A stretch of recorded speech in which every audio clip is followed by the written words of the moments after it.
భయం అనేటువంటిది ఎప్పుడు వస్తుంది?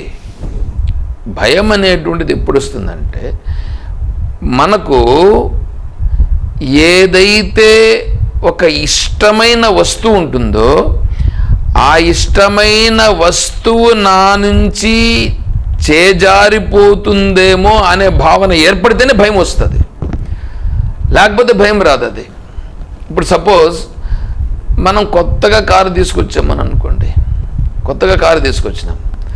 కారు తీసుకొస్తే ఇంటి ముందరనే కాంపౌండ్ వాల్ లోపలనే కూడా నిలబెట్టినాం. కాంపౌండ్ వాల్ లోపల నిలబెట్టినాం. ఈ కాంపౌండ్ వాల్ లోపల నిలబెట్టినప్పటికీ మనం ఏం చేస్తామంటే అప్పుడప్పుడు లేచి వెళ్ళి దాన్ని చూస్తూ ఉంటాం. ఎందుకంటే ఈ పిల్లోళ్ళందరూ తిరుగుతూ ఉంటారు, మనోళ్ళే తిరుగుతూ ఉంటారు. వాళ్ళు పోయి ఏం చేస్తారంటే దాన్ని అంతా తిరుగుతా ఏదేంతో కలపెడుతూ ఉంటారు. ఇలా కలపెడితే దానిపైన గిర్రలు పడతాయనో లేదా ఇంకోటి ఏదో అవుతుందనో వాళ్ళను మనం అడిపోయి దూరంగా ఉండు అంటాం. ఎందుకంటే వాళ్ళను దూరంగా ఉండు అంటే వాళ్ళను దూరంగా ఉండమనే దానికోసం కాదు, కారు పైన ఉండేటువంటి మనస్సులో ఉండేటువంటి ఆ భావన ఈ పిల్లలు ఏమైనా చేస్తారు, ఆ కారుకి ఇబ్బంది కలుగుతుంది, కారుకి ఆ గిర్రలు ఏర్పడడం ఏదో ఒకటి జరుగుతుంది అనేటువంటి దృష్టి, అదే భయం ఇక్కడ. అటువంటి భయం ఏర్పడే కారణం చేతనే ఇక్కడ వీడు ఉద్వేగాన్ని చెందడం ఇవన్నీ కూడా ఉంటాయి. కాబట్టి భయము అదేవిధంగానే ఉద్వేగం, హర్షామర్ష భయోద్వేగై. ఇక్కడ ఆచార్యులు చూడండి, హర్షామర్ష భయోద్వేగై ముక్త అంటే హర్షామర్షముల నుండి, తర్వాత భయోద్వేగై భయము నుండి ఉద్వేగం నుండి కూడా ముక్తుడు, విడుదల పొందినటువంటి వాడు. హర్ష ప్రియలాభే అంతఃకరణస్య ఉత్కర్షో రోమాంచనాశ్రుపాతాది లింగ. అమర్ష అసహిష్ణుత, ఇది మనం ఇప్పుడు చెప్పుకున్నాం, నిన్న కూడా కొద్దిగా చెప్పుకున్నాం దీని గురించి. అటువంటి భావాలన్నీ ఏమీ లేకుండా దాని నుంచి బయట పడిపోయినటువంటి వాడు అంటే సహజంగా ఉంటాడండి. సహజంగా అంటాడు, ముందర ఏమి జరుగుతూ ఉన్నా సహజంగా చూస్తూ ఉంటాడు. అది అలా చూడగలిగేటువంటి స్థితి జిజ్ఞాసుగా ఉండేటువంటి వాడు తెచ్చుకోవాలి. ఎందుకంటే జ్ఞాని అలా ఉన్నాడు, తను కూడా జ్ఞాని కావాలి కాబట్టి తను కూడా అలాగా, తను ఇప్పుడు అలా ఉంటేనే నువ్వు అలా నీ యొక్క సహజత్వ స్థితి అనేటువంటిది నీకు ప్రకటమవుతుంది. అంటే ఇప్పుడు ఆత్మస్వరూపమును పొందుటయా లేకుంటే అనుభవములోనికి తెచ్చుకునుటయా? ప్రశ్న వేశామనంటే ఆత్మస్వరూపమును పొందుట కాదు, పొందుట కాదు. పొందుట అంటే ఏమైపోతుందంటే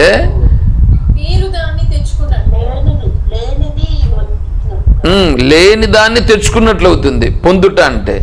కానీ ఆత్మస్వరూపాన్ని లేని దాన్ని తెచ్చుకునేది కాదుగా. ఆత్మస్వరూపమును అక్కడే ఉన్నటువంటి దాన్ని అనుభవములోనికి తెచ్చుకున్నట. అక్కడే ఉండేటువంటి దాన్ని అనుభవంలోకి తెచ్చుకోవాలంటే దానిపైన ఏదో కప్పబడి ఉంది. అలా కప్పబడి ఉన్నటువంటిది ఏది ఉందో ఆ కప్పబడి ఉన్నటువంటి దాన్ని మనం దాన్ని తొలగించాలి. దాన్ని తొలగించాలంటే ఏం చేయాలి? దాన్ని పట్టుకొని వృద్ధి తొలగించాల్సిన పనిలా మనం చూస్తూ ఉంటే, జస్ట్ చూస్తూ ఉంటే దాని పని వచ్చి అది చేసుకుని పోతుంది. అటుకైపోయింది. అది అయిపోతే ఇంకా లేదు ఇంక. మరి ఆ తర్వాత మన సహజత్వ స్థితిలో ఉండే కొద్దిగా ఏమవుతుందంటే వాటి ప్రభావము క్రమంగా తగ్గుతూ వస్తుంది. ఎప్పుడైతే కర్తృత్వ భోక్తృత్వ భావాలు అనేటువంటివి తగ్గుతూ వస్తాయో అప్పుడు కొంతకాలానికి సహజముగా కర్మకు దూరమైపోతాడు. వీడు దూరం అయిపోడు కాదు, కర్మ చేసే స్థితి నుంచి దూరం అయిపోతాడు. ఇతను కర్మ చేయాల్సిన పరిస్థితి ఉండదు. కర్మ చేయాల్సిన పరిస్థితి లేని స్థితికి చేరుకుంటాడు. మొదటలోనే కర్మను విడిచిపెట్టుట అనేది చేయకూడదు. మొదట్లో కర్మను విడిచిపెట్టకూడదు. ఎందుకంటే కర్మను విడిచిపెడితే నువ్వు బయట విడిచిపెట్టినవే కానీ అంతఃకరణంలో ఎక్కడ విడిచిపెట్టావు? అంతఃకరణంలో విడిచిపెట్టలేదు. అంతఃకరణములో పోవాల్సి ఉంటుంది. అది కర్మ. అంతఃకరణంలో పోవాలంటే భావన మారాల్సి వస్తుంది. అందుకని కర్మను చేస్తూనే భావన మార్చుకుని, అంటే భావనారూపంగా ఎప్పుడైతే నువ్వు తత్వ మార్గంలోకి వచ్చినావో అప్పుడు కర్మ యొక్క ప్రభావము తెలియబడి కర్మ యొక్క ప్రభావము సన్నగిల్లుట అనేటువంటిది క్రమంగా జరుగుతుంది.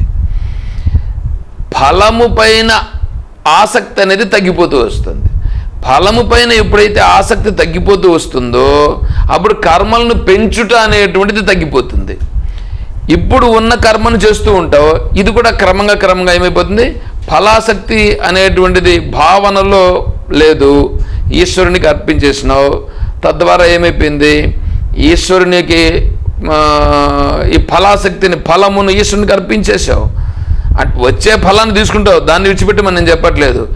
ఫలాసక్తి అంటే ఫలము పైన ఉండేటువంటి తృష్ణ, నాకు ఇంత వస్తుంది, నాకు ఇలా జరుగుతుంది, నేను ఇలా చేస్తాను అనేటువంటి ఫలాభిలాష సంధి అదేది ఉందో దానిని విడిచిపెడతావు. ఏమంటే ఈ పదాలు అర్థమవుతున్నాయి కదా, దాన్ని అంతా ఆల్రెడీ చెప్పు ఉన్నదే కాబట్టి నేను అలా చెప్తున్నా. తర్వాత ఇప్పుడు చేస్తున్నటువంటి పని, చేస్తున్నటువంటి కర్మ ఏదైతే ఉన్నదో ఇది క్రమంగా ఎప్పుడైతే ఫలాసక్తి తగ్గుతూ వస్తుందో అప్పుడు ఈ కర్మ కూడా క్రమంగా తగ్గిపోతూ వస్తుంది. అంత కొంతకాలం తర్వాత ఏమవుతుంది? ఈ కర్మ నుండినే బయటపడిపోతాడు. కర్మ నుండి బయటపడేదానికి ముందు అంతఃకరణములో ఈ ఫలాభిలాష సంధి అనేటువంటిది ఏదైతే ఉన్నదో ఆ ఫలాభిలాషతో ఏర్పడేటువంటి లంపటం, ఆ లంపటం నుండి విడుదల పొందిపోతాడు. ముందు లోపల విడుదల పొందాలి. లోపల విడుదల పొందితే తర్వాత క్రమంగా బయట కూడా విడుదల పొందిపోవడం అనేది జరుగుతుంది. అదే ఇక్కడ ఆచార్యుల వారు మనకు చెప్పారు.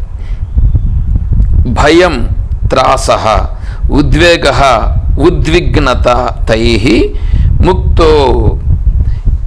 ఈ భయం అనేటువంటి దాని నుంచి, భయం గురించి మనం కొద్దిగా చెప్పుకున్నాం, కొద్దిగా ఆలోచన చేయాల్సి వస్తుంది. ఈ భయం అనేటువంటి దానికి ఎప్పుడు భయపడకూడదు. భయం అనేదానికి భయపడకూడదు. 18వ అధ్యాయంలో ధృతి అని తీసుకొచ్చి ధృత్యా యయా ధారయతే మనః ప్రాణ ఇంద్రియ క్రియా యోగేనా వ్యభిచారిణ్య ధృతిస్సా పార్థ సాత్వికి.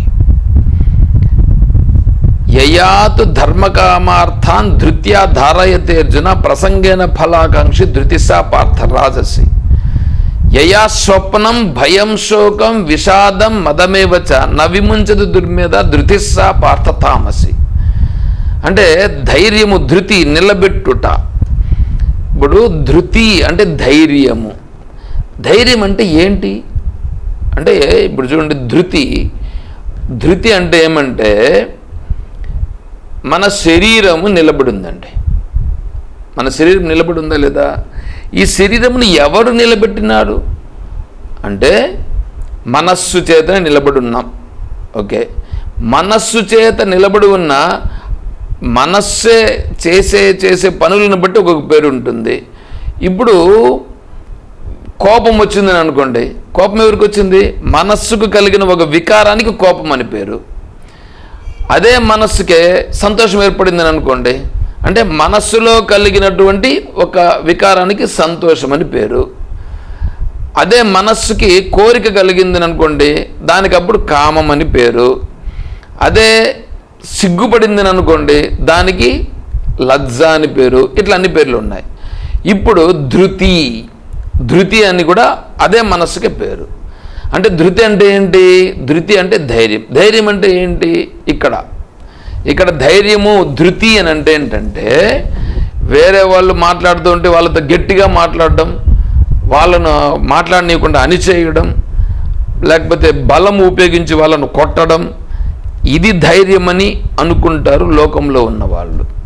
కానీ ఇది నిజమైనటువంటి ధైర్యమా అని అంటే సాత్విక, రాజసిక, తామసిక ధైర్యాల గురించి చెప్తున్నారు. ఎందుకంటే ఇక్కడ భయం అనేటువంటి విషయం వచ్చింది కాబట్టి దానికోసం చెప్తున్నా. భయము లేనివాడు అంటే ధైర్యం కలిగినవాడు. ధైర్యం ఉంటేనే కదా భయం లేకుండా పోతుంది. ఈ దయ్యాలన్నా, భూతాలన్నా, ఇంకేంటేంటో అదెంత చేస్తారు చూడండి, చేతబడి చేయడం అనన్నా, ఇంకేంటేంటో జరిగిపోతున్నాయన్నా, లేకపోతే శరీరానికి ఏదైనా అనారోగ్యం వచ్చిందనన్నా, లేకుంటే ఏదో డబ్బులు కొద్దిగా పోగొట్టుకుంటాడు అంటే ఏదో ఇన్వెస్ట్ చేసి ఉంటాడు, దాంట్లో డబ్బులు పోతాయి. ఇటువంటివన్నీ జరిగినప్పుడు ఏమవుతుందంటే వాటిని తలుచుకుని ఇట్లయిపోయింది ఇంకా నా పరిస్థితి ఏంటని భయపడిపోతూ ఉంటాడు. అలా భయపడకుండా ఉండగలిగేటువంటి సామర్థ్యం ఎట్లా వస్తుందంటే, అంటే ఇప్పుడు శరీరమును నిలబెట్టి ఉండేటువంటిది ఏదంటే ఈ మనస్సు అనేటువంటిది నిలబెట్టి ఉంది. ఆ మనస్సు ఈ వివేక జ్ఞానం అనేటువంటిది ఎప్పుడైతే ఈ మనస్సుకు కలిగిందో, ఆత్మానాత్మ వివేక జ్ఞానం అనేది ఎప్పుడు ఆ మనస్సుకు కలిగిందో, ఆ మనస్సు ఏమవుతుందంటే ఇప్పుడు ఆ శరీరాన్ని అలాగే నిలబెట్టి ఉంటుంది. శరీరాన్ని నిలబెట్టి శరీరంలో ఉండేటువంటి ఇంద్రియములు, ప్రాణము, కర్మేంద్రియాలు, జ్ఞానేంద్రియాలు వీటిని నిలబెట్టి ఉంటుంది. ధృత్యా యయా ధారయతే మనః ప్రాణ ఇంద్రియ క్రియా. ఆ మనస్సు అట్లాగే ఉంటుంది. తర్వాత ఇంద్రియాలు ఉంటాయి, ప్రాణం ఉంటుంది, శరీరం ఉంటుంది, దీంతో పనులు కూడా చేస్తూ ఉంటుంది. ఏమీ చిన్న విషయము కూడా జరగనట్లుగా తను వ్యవహారం చేస్తుంటాడు. అలా చేస్తున్నాడే దానిని ధృతి అని అన్నారు. ఆ ధృతి సాత్విక ధృతి, అంటే సాత్వికమైనటువంటి ధృతి అని చెప్పడం జరిగింది. అంటే నిలబెట్టుట అంటే ఈ శరీరమును, ఈ మనస్సును, ఈ ప్రాణములను నిలబెట్టి అవంతా కూడా లెక్కలేనటువంటివి అనేటువంటి స్థితిలో వాటిని ఎదుర్కొంటూ నిర్భయముగా దాన్ని ఫేస్ చేస్తూ అది ఏమి జరుగుతుందో జరగని చూద్దాం అనేటువంటి స్థితిలో ఉంటూ తను ముందుకు వెళుతాడే అది ధృతి. అటువంటి స్థితి జిజ్ఞాసు కలిగి ఉండాలి. అది ఆల్రెడీ జ్ఞానికి ఇంక అవన్నీ అవసరం లేదు, జ్ఞాని సహజత్వ స్థితిలో తను ఉంటాడు. కానీ ఇక్కడ జిజ్ఞాసుగా ఉండేటువంటి వాడు అలా వచ్చినప్పుడు ఈ భయము నుండి బయటపడిపోవడం. ఉద్వేగం అనేటువంటిది దుఃఖేష్వనుద్విగ్గనమనాః సుఖేషు విగత స్పృహ వీతరాగ భయక్రోధాః స్థితధీః మునిరుచ్యతే. స్థితప్రజ్ఞస్య లక్షణాలు చెప్పినారు అక్కడ. ముని అనంటే మననాత్మకం కలిగినటువంటి వాడు ముని, లేదా మౌనముగా ఉన్నటువంటి వాడు ముని. ఇప్పుడు మీరు చెప్పండి, ఒక మాట అడుగుతాను. ఈ జపం చేస్తారు కదా, జపము ధ్యానము ఎందుకంటే చేస్తారు చెప్పండి, ఎవరైనా చెప్పండి. ఇంకా మౌనం రావడానికి ధ్యానము, మౌనం రావడం కోసం, ధ్యానములో నిలవడం కోసం ఫస్ట్ జపం, ఆ తర్వాత ధ్యానంలో ఇంకా మనస్సు మౌనంగా ఉండిపోయేదాని కొరకు. అలా మౌన స్థితికి చేరిన వాడు ముని. ఏ విషయాల్లో మౌనంగా వచ్చినాడు? దుఃఖేషు అనుద్విగ్నమనాః. దుఃఖములు ఏంటంటివి? ఆధ్యాత్మిక దుఃఖము, ఆది భౌతిక దుఃఖము, ఆది దైవిక దుఃఖం. శరీరానికి వచ్చేటువంటి దుఃఖాల నుంచి కానీ, లేదా బాహ్యంగా ఉండేటువంటి భౌతిక ప్రపంచం నుండి వచ్చేటువంటి దుఃఖముల నుంచి కానీ, లేదా దైవీ రూపంగా వచ్చేటువంటి దుఃఖములు. దైవీ రూపంగా అంటే ఈ భూకంపములు, ఈ వర్షములు, వరదలు, పిడుగులు, ఇటువంటి వాటి నుంచి వచ్చేటువంటివంతా కూడా దైవీ రూపంగా వచ్చేటువంటి దుఃఖములు. ఇటువంటి దుఃఖములకు ఏమనే మాత్రము వెరువకుండా నిలబడి ఉండుట అనేది ఉందే, అది మౌనం. అంటే నిర్మలంగా ఉంటాడు. అదే ధృతి. ఆ ధృతి, ఆ స్థితిని సంపాదించుకున్నాడు కాబట్టి అలా ఉంటాడు. ఇదే అభ్యాసం చేయుట కొరకు ధ్యానం. అలా వచ్చినటువంటి వాడు, అలా స్థిరపడినటువంటి వాడు ముని. ముని అని మనకు స్థితప్రజ్ఞస్య లక్షణములలో చెప్పడం జరిగింది. సరే, తైహి వీటన్నింటి చేత, అంటే ఇంతవరకు చెప్పినారు చూడండి, వీటన్నింటి చేత ముక్త అంటే వాటి నుంచి బయటపడినటువంటి వాడు. వీటి నుంచి హర్షము నుంచి, అమర్షము నుంచి, భయము నుంచి, ఉద్వేగం నుంచి, ఈ లోకము నుంచి తనకు, తన నుంచి లోకానికి ఏమని మాత్రం వికారం చెందకుండా వీటి నుంచి బయటపడిపోయినవాడు. వీటి నుంచి బయటపడిపోవాలి. అవన్నీ పోవాలనేవుడు అనుకోకూడదు. అవన్నీ పోవు, బయట ఉండేవి ఉంటాయి, అవి జరుగుతూ ఉంటాయి. వీడి ప్రారంధం ఉన్నంత వరకు అవి కనిపిస్తాయి. వీడి ప్రారంధం అయిపోతేనే అవి లేవు, వీడికి లేవు. బయట ఉన్నాయంటే ఎవడికో ఉన్నాయి, ఎవడికో ఉన్నాయి. ఇప్పుడు ఒక ప్రశ్న ఏంటంటే, సపోజ్ ఒకరు జ్ఞానమును పొంది జ్ఞానస్థితిలో తను ఉన్నాడు. ఇప్పుడు జ్ఞానస్థితిని తను పొంది తను ముక్తుడైనాడు. ఇప్పుడు ముక్తుడైపోయినప్పుడు అతనికి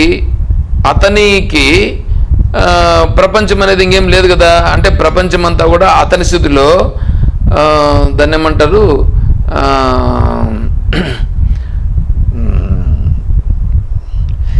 వివర్తమై ఉన్నది.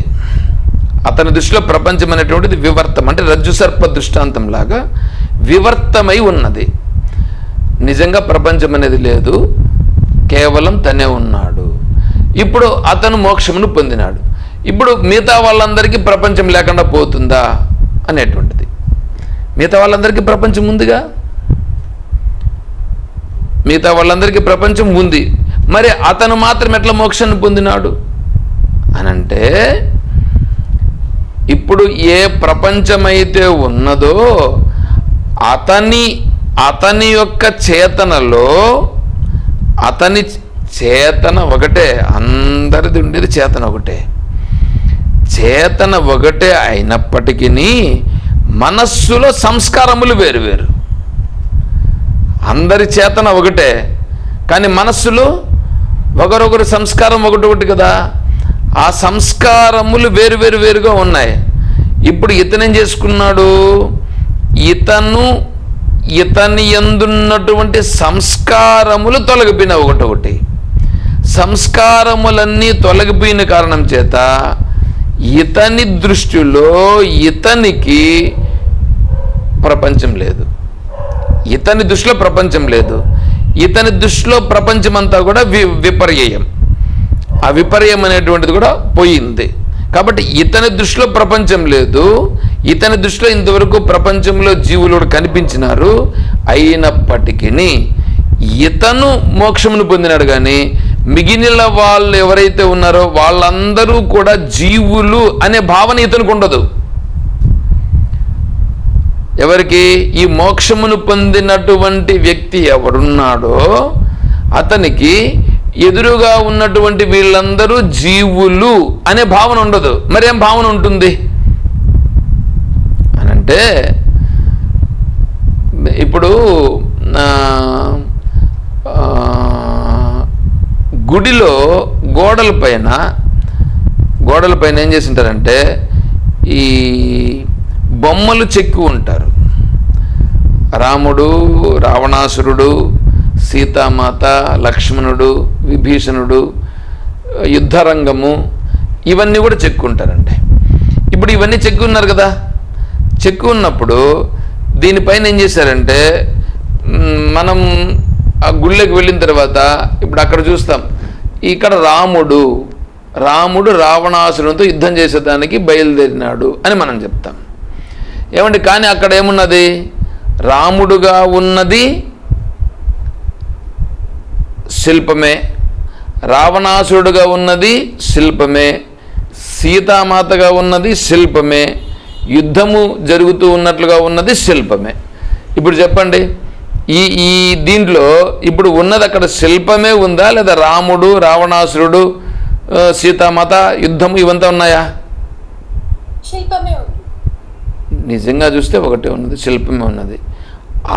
అలాగే ఇప్పుడు ఇతనున్నారు చూడండి, ఎవరు?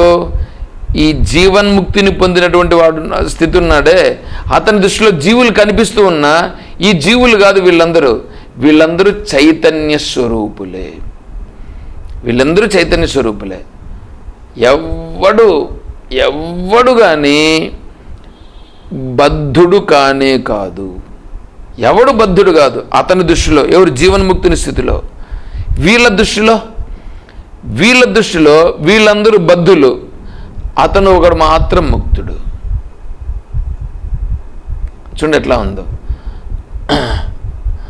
అలబ్ధావరణా సర్వే ధర్మ స్వభావతః ఆదౌ బుద్ధౌ తదా ముక్తః బుధ్యంతే ఇది నాయకాః. గౌడపదాచార్య స్వామి వారు చెప్తున్నారు, అలబ్ధావరణ సర్వే ధర్మాః. అసలు ఆవరణ అనేటువంటిది ఎవరికీ లేదండి. అందరూ జ్ఞానులే, అందరూ ముక్తులే. అలబ్ధావరణ సర్వే ధర్మాః స్వభావతః. వాళ్ళు స్వభావంగా వాళ్ళందరికీ కూడా ఆవరణ దోషం లేదు. సదా ధర్మ తదా జ్ఞానం. వాళ్ళు జ్ఞానస్వరూపులు. అంతేకాకుండా వాళ్ళ సహజత్వం అలాగే ఉన్నది.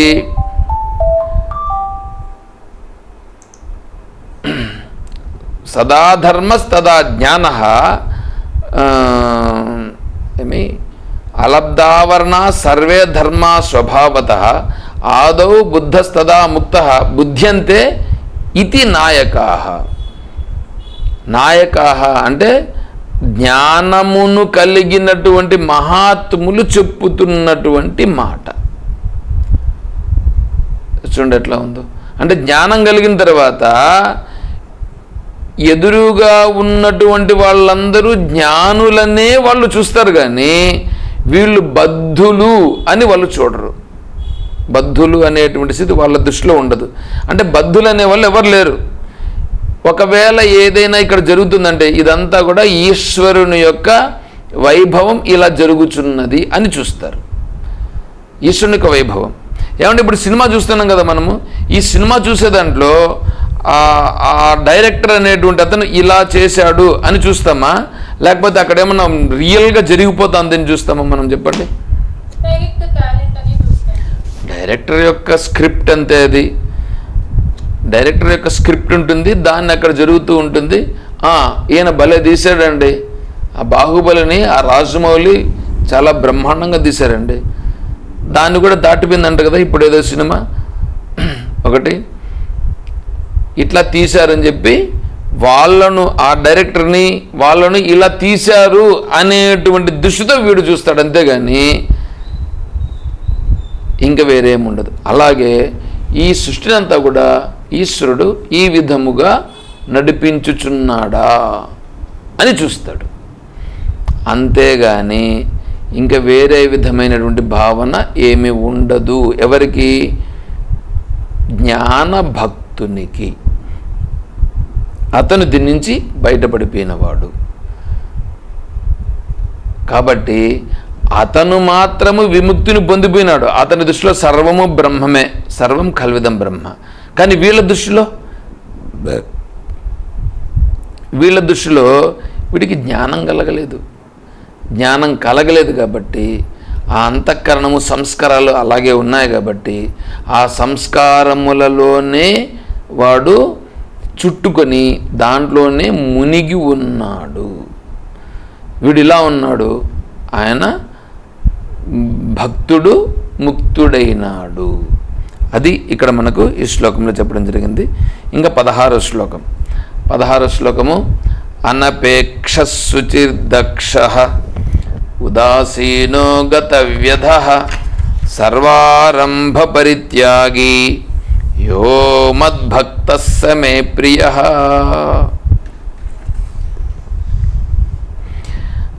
ఇప్పుడు 15వ శ్లోకంలో కూడా ఇక్కడ ఏమన్నాడు?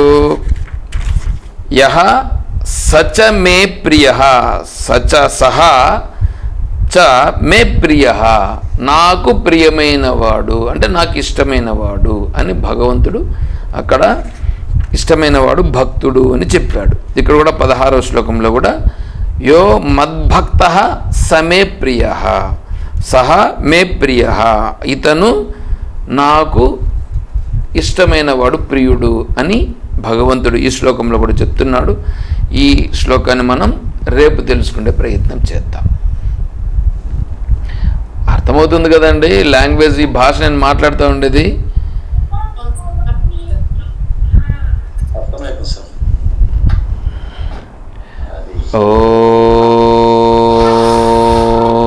ఓం తత్సద్.